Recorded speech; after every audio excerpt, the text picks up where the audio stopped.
Simple hack for wearing the sari without fall. Why do we put fall? So that the life of the sari is increased. आगे हम नहीं लगाएंगे, पीछे से साड़ी क्या होती है, लॉन में कभी हील पहनी है तो पीछे से साड़ी के ऊपर आप स्टेप कर देते हैं तो छेद हो जाता है, इसलिए या तो साड़ी को थोड़ा ऊपर बांधना है या फिर फॉल की जगह पे स्कॉच टेप स्टिक करके साड़ी को वेयर करना है। आगे की जो प्लीट्स आती हैं उसमें हम कुछ भी स्टिक नहीं करेंगे, आप चाहें तो कर सकते हैं, थोड़ा सा फॉल बनाने में प्रॉब्लम होगा otherwise. So I will tell you how to go about it. Generally इतना ही एरिया होता है जो साड़ी का पीछे रहता है और हील के नीचे आकर डैमेज हो जाता है। सो जो इतना अंडरस्कर्ट में एरिया आपका फोल्ड होता है उतने एरिया में आपको स्कॉच टेप लगाना है, ठीक है। तो हमने ये थोड़ा सा एंड से छोड़कर साड़ी में आराम से स्कॉच टेप को चिपका दिया।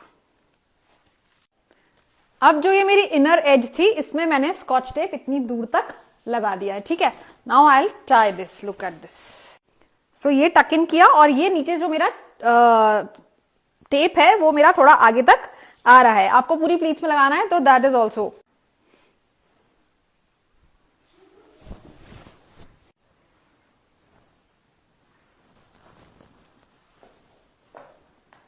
And that's how I'm ready without fall, and I have saved my sari because I have put scotch tape and scotch tape is coming right at the back. ठीक है, आपको आगे रखना है तो आप आगे से जनरली साड़ी हम ऐसे पुश करते हैं पैरों से तो नहीं खराब होती है, पीछे से is what I have observe. मैं बहुत साड़ी पहनती हूँ विदाउट फॉल तो मेरी फट जाती हैं।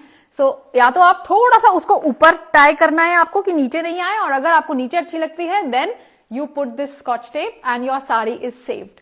अगर आपकी टेप में ग्लू कम है तो आप हल्का हल्का कहीं कहीं पे एक आधा सिलाई करके उसको फिक्स कर सकते हैं from 3 point starting and at the centre.